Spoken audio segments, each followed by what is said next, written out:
Good morning my dear. कैसे हैं आप लोग? ठीक ठाक हैं? अच्छी बात है बच्चों।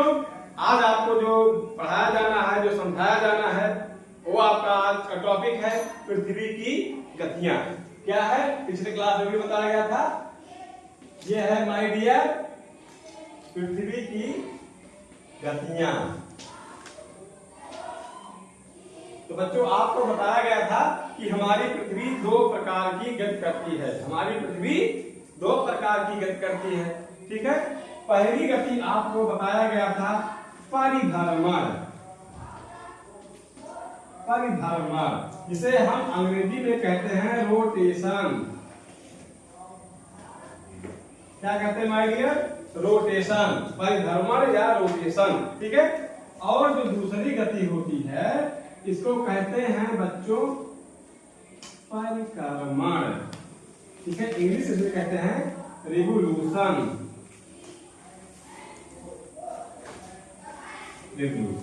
ठीक है बच्चों। तो आइए परिभ्रमण के बारे में डिटेल से आपकी पिछली क्लास में चर्चा हुई थी। एक बार फिर से उसको आप दोहरा दीजिए। जैसे बच्चों ये हमारे हाथ में क्या है? ग्लोब है। हमारे हाथ में क्या है? ये ग्लोब है। ग्लोब क्या होता है? पृथ्वी का एक छोटा सा मॉडल होता है, या ये ज्वाइड का भूभाग का एक मॉडल है। ठीक है। तो इसमें पहली गति क्या है बच्चों? परिक्रमण या परिभ्रमण, रोटेशन, स्पिन करना। ठीक है। तो पृथ्वी अपनी धुरी पर, उत्तरी और दक्षिणी ध्रुव का जो धुरी है, इसी धुरी पर, ठीक है, 23.5 अंश झुक करके, इसी धुरी पर 23.5 अंश झुक करके पृथ्वी अपनी धुरी पर ये एंटी क्लॉकवाइज घूमती है। कैसे घूमती माय डियर? एंटी, घड़ी की सुई की विपरीत दिशा में पृथ्वी घूमती है और इसे कहते हैं परिभ्रमण। अपनी धुरी के चारों ओर घूमना परिभ्रमण कहलाता है। और मेरे प्यारे बच्चों, यह जो है 24 घंटे में एक चक्कर लगाती है। ठीक है बच्चों, 24 घंटे में एक चक्कर लगाती है। पृथ्वी के इस गति के कारण दिन और रात होते हैं। जैसे अगर सूरज इधर जल रहा है, सूरज इधर है, तो जो सूरज के सामने इसका हिस्सा रहेगा, आधा भाग, पृथ्वी का आधा भाग, ठीक है, वहां पे प्रकाश रहेगा और पीछे क्या रहेगा? अंधकार रहेगा। यानी जहां सूरज के सामने होगा वहां पे दिन होगा, और उसके पास जो सूरज के पीछे होगा, जहां रोशनी नहीं जाएगी, वहां पे रात होगी। ठीक है। और जो ये दिन और रात का एक सर्किल बनता है, दिन और रात का एक जो सर्किल बनता है, क्या बनता है? गोला बन जाता है। ठीक है। दिन और रात का जो एक सर्किल बनता है, इसे कहते हैं मेरे बच्चों प्रकाश प्रदीप। क्या कहते हैं? ठीक बच्चों, जो ये प्रकाश का एक वृत्त बन जाएगा, इधर दिन है और इसके पीछे रात है। ठीक है। आधे गोले में दिन है, आधे गोले में रात है। तो इस प्रकार आपका जो एक वृत्त बन जाएगा यहाँ पे, जैसे आज की पृथ्वी है, ठीक है, तो जैसे इधर सूर्य है, तो ऐसे एक वृत्त बनेगा ना इसमें, ये वाला। ठीक। इस जो अंधेरा और उजाला का जो एक बॉर्डर लाइन बन जाएगी, ठीक है, इसी को कहते हैं प्रकाश वृत्त या प्रदीप्त वृत्त। ठीक है। प्रकाश वृत्त या प्रदीप्त वृत्त। तो प्रकाश वृत्त और या प्रदीप्त वृत्त कैसे बनता है? परिभ्रमण के कारण, रोटेशन के कारण। ठीक है। तो आगे आपको आज जो आपका टॉपिक है मेरे बच्चों, वो है आपका परिक्रमण, रेवोल्यूशन। तो बच्चों परिक्रमण क्या होता है? परिक्रमण क्या होता है? आपको पता होगा, आपको जब ग्रह बताया जा रहा था, ग्रह क्या होता है? ठीक है, वो आकाशीय पिंड, ठीक है, वो बड़ा आकाशीय पिंड जिसमें अपना इतना भारी हो कि उसमें अपने गुरुत्व के कारण, अपने गुरुत्वाकर्षण बल के कारण वो गोल आकार में हो जाए। और दूसरा जो ग्रह का कंडीशन था कि वह एक निश्चित कक्षा में, एक निश्चित रास्ते पर सूर्य की परिक्रमा करे, सूर्य के चारों तरफ घूमे। और ग्रह होने का जो तीसरा था कि वो अपनी कक्षा को साफ सुथरा रखे। ठीक है, प्रत्येक ग्रह के लिए अनिवार्य है कि वो अपनी कक्षा को, अब कक्षा का मतलब अंडरवियर मत समझ लीजिएगा, ठीक है, कि उसको साफ सुथरा रखे, हमारे बच्चे अच्छे हैं। ठीक है, कक्षा का मतलब यहाँ है कि ग्रह सूर्य के चारों तरफ जिस निश्चित रास्ते पर घूमता है, जिस निश्चित रास्ते पर सूर्य की परिक्रमा करता है, उसे उस ग्रह की कक्षा कहते हैं। तो पहला चीज, जो आकाशीय पिंड हो, इतना भारी हो कि उसमें गुरुत्व के कारण वो गोल आकार का शेप ले ले, और दूसरा क्या है, सूर्य की परिक्रमा एक निश्चित कक्षा पे करे, और तीसरा चीज क्या है, जिस रास्ते पर सूर्य की परिक्रमा करे उस रास्ते को साफ सुथरा रखे। साफ सुथरा रखने का मतलब क्या है, उस रास्ते में कोई आकाशीय पिंड अगर आ भी गया तो उसके अंदर इतना गुरुत्वाकर्षण बल होना चाहिए उस आकाशीय पिंड को अपने में वो समेट ले और अपने रास्ते को साफ सुथरा रखे। तो मेरे प्यारे बच्चों, इसका जो दूसरा नियम था कि सूर्य के चारों तरफ परिक्रमा करे, तो किसी भी ग्रह के लिए, ठीक है, जो सूर्य के चारों तरफ एक निश्चित रास्ते पे परिक्रमा करता है उसी को कहते हैं मेरे बच्चों परिक्रमा। परिक्रमा से बना है परिक्रमा। ठीक है, तो इसे अंग्रेजी में कहते हैं रेवोल्यूशन।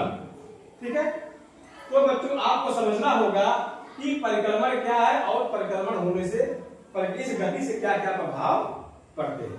तो बच्चों, रेवोल्यूशन जो होता है ये सूर्य के चारों तरफ पृथ्वी का चक्कर लगाना। पृथ्वी जो है सूर्य के चारों तरफ एक गोलाकार, एक वृत्ताकार मार्ग में चक्कर नहीं लगाती है, ये दीर्घ वृत्ताकार में चक्कर लगाती है। जैसे ये मान लीजिए सूरज है आपका, ठीक है, ये क्या है, सूरज है, ये पृथ्वी है, पृथ्वी ऐसे चक्कर लगाती है, ऐसे ऐसे चक्कर लगाती है, ऐसे चक्कर लगाती है, इसे कहते हैं दीर्घ वृत्ताकार। क्या कहते हैं, दीर्घ वृत्ताकार। ठीक है, तो बच्चों मोटी मोटी चीज आज जान लीजिए कि ये जो रेवोल्यूशन का होता है, ये जो परिक्रमण होता है पृथ्वी का सूर्य के चारों तरफ चक्कर लगाना। और अब देखिए, जैसे उसमें बताया गया कि पृथ्वी अपना जो है परिभ्रमण, रोटेशन, अपनी धुरी पे जो घूमती है 24 घंटे में एक चक्कर वो घूम जाती है। लेकिन जब हम बात रिवोल्यूशन की करते हैं, बात परिक्रमा की करते हैं, बात करते हैं सूर्य के चारों तरफ घूमने का, तो मेरे प्यारे बच्चों पृथ्वी क्या करती है, एंटी क्लॉकवाइज घूमते हुए ऐसे ऐसे। ठीक है, कैसे, जैसे ये है पृथ्वी एंटी क्लॉकवाइज घूमेगी और दीर्घ वृत्ताकार मार्ग में ऐसे ऐसे दीर्घ वृत्ताकार मार्ग गोल गोल ऐसे सूर्य के चारों तरफ चक्कर लगाती है। ठीक है, ये बात क्लियर हो गई। अब सूर्य के चारों तरफ चक्कर लगाने में पृथ्वी को कितना समय लगता है, तो मेरे प्यारे बच्चों ये 365 दिन, 365 से ही 1/4 दिन, 1/4 दिन का मतलब 24 4 से भाग दे देंगे तो 6 घंटा आएगा, यानी कि 365 दिन और 6 घंटे में पृथ्वी एक चक्कर लगा देती है। इसे कहते हैं पृथ्वी की वार्षिक गति। क्या कहते हैं बच्चों, वार्षिक गति। आपको याद पृथ्वी की गतियां, तो पृथ्वी की गति 2 प्रकार की होती है। एक होती है दैनिक गति। क्या होती है बच्चों, दैनिक गति। दैनिक गति क्या है, इसे कहते हैं रोटेशन। जो पृथ्वी 24 घंटे में, दैनिक माने एक दिन में, एक दिन को 24 घंटा माना गया, तो एक दिन में मूवमेंट कर ले, एक दिन में जितना घूम जाओ उसे दैनिक गति। दैनिक गति से दिन और रात होते हैं। ठीक है, और जो आपकी वार्षिक गति आई ये 365 दिन और 6 घंटे में, 365 दिन और 6 घंटे में सूर्य की एक परिक्रमा ये पूरी कर लेती है। क्लियर हो गई बात। अब आगे देखिए बच्चों, हम जानते हैं कि हमारे एक वर्ष में 365 दिन होता है। ठीक है, लेकिन जो आपका 6 घंटा बच रहा है, ठीक है, तो इसको क्या किया जाए, इस 6 घंटे को क्या किया जाए, तो मेरे प्यारे बच्चों एक वर्ष में 6 घंटा बच रहा है ना, एक वर्ष में 6 घंटा। तो बच्चों हर चौथे साल 4 वर्ष में 6 गुणे 4 6 24 घंटा फालतू हो गया। हर चौथे साल 24 घंटा आपका बच गया और 24 घंटा माने एक दिन। तो बच्चों जो आपका 365 दिन का एक साल है, आप जानिए कि हर चौथे साल एक दिन बढ़ जाएगा। 24 घंटा माने एक दिन बढ़ जाएगा। तो हर चौथे साल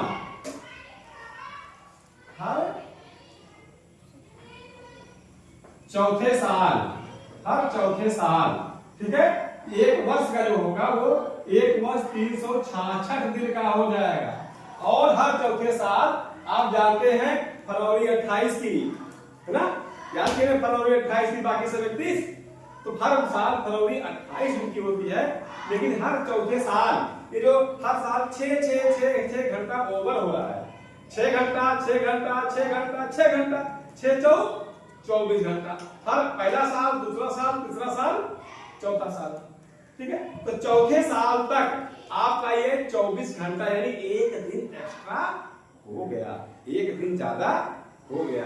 तो प्यारे बच्चों एक दिन जो ज्यादा हो रहा है हर चौथे साल में, आप जानते हैं पहले फरवरी 28 दिन की होती है, हर चौथे साल एक दिन बढ़ जाएगी। तो हर चौथे साल क्या होगा, फरवरी क्या होगी, फरवरी कितने दिन की हो जाएगी, 29 दिन की हो जाएगी। फरवरी कितने दिन की हो जाएगी, 29 दिन की हो जाएगी। ठीक है, जिस वर्ष फरवरी 29 दिन की होती है उसको कहते हैं बच्चों लीप ईयर। क्या कहते हैं, अधिवर्ष। क्या कहते हैं, अधिवर्ष, लीप ईयर। लीप ईयर में फरवरी 28 दिन की होती है। और ये लीप ईयर कितने समय बाद आता है, 4 साल बाद आता है। लीप ईयर कितने वर्ष बाद आता है, 4 वर्ष बाद आता है। ठीक है, तो बच्चों आज ये क्लियर हो गया अधिवर्ष क्या है, पृथ्वी का परिभ्रमण क्या है, परिक्रमण क्या है। ठीक है, तो इसमें आपको आज बताया गया कि अधिवर्ष लीप ईयर, ये अक्सर प्रश्न आता है। लीप ईयर की पूरी व्याख्या आप लोग समझ लीजिए, लीप ईयर होता क्यों है। फिर से आप थोड़े में जानिए कि पृथ्वी सूर्य की परिक्रमा 365 दिन 6 घंटे में करती है। 365 दिन और 6 घंटे में करती है। तो बच्चों एक परिक्रमा किया, एक साल 6 घंटा एक्स्ट्रा हो गया, दूसरे साल फिर 6 घंटा एक्स्ट्रा हो गया, तीसरे साल फिर 6 घंटा बढ़ गया, चौथे साल फिर 6 घंटा बढ़ गया। इस प्रकार 4 साल में 24 घंटा बढ़ गया। और 24 घंटा का मतलब होता है एक दिन। 24 घंटा का मतलब होता है एक दिन। तो हर चौथे साल जो आपका एक साल 365 दिन का होता है, हर चौथे साल वो वर्ष 366 दिन का हो जाएगा। और इसी 366 दिन का होता है, इसे कहते हैं अधिवर्ष। अधि माने अधिक, जिसमें दिन अधिक हो उसे कहते हैं अधिवर्ष। अंग्रेजी में कहते हैं लीप ईयर। तो बच्चों लीप ईयर में जो एक दिन बढ़ गया है चौथे साल, जो फरवरी 28 दिन की होती है, वो ले जाके फरवरी में जोड़ दिया गया। तो फरवरी हर चौथे साल कितने दिन की हो जाती है, 29 दिन की हो जाएगी। ठीक है, तो लीप ईयर में फरवरी 29 दिन की हो जाएगी। हर लीप ईयर हर चौथे साल आता है। और वो लीप ईयर 365 दिन का ना होकर 366 दिन का हो जाएगा। तो बच्चों आज आपने समझा दैनिक गति। दैनिक गति से आपका दिन रात होता है, वार्षिक गति होती है। आपके अगले नेक्स्ट क्लास में बताया जाएगा कि वार्षिक गति से और क्या क्या होता है ना। मौसम बदलते हैं, ऋतुएं बदलती हैं। पृथ्वी पर जो 23.5 अंश आप देखते हैं ग्रुप पे, जो 23.5 अंश झुकी है, इस झुकाव के कारण हमारे वातावरण में या पृथ्वी की गति में क्या परिवर्तन होता है। ठीक है, इसी के साथ आज इस क्लास को ऑफ किया जा रहा है। मिलते हैं नेक्स्ट वीडियो में। अगर आपको वीडियो पसंद आई है तो क्या करेंगे, वीडियो को लाइक करेंगे, सब चैनल को सब्सक्राइब करेंगे और अपने दोस्तों में इस वीडियो को आप शेयर कर देंगे। ठीक है बच्चों, तो मिलते हैं नेक्स्ट वीडियो में नेक्स्ट कंटेंट के साथ में, और जोश के साथ और जुनून के साथ। Okay, thank you.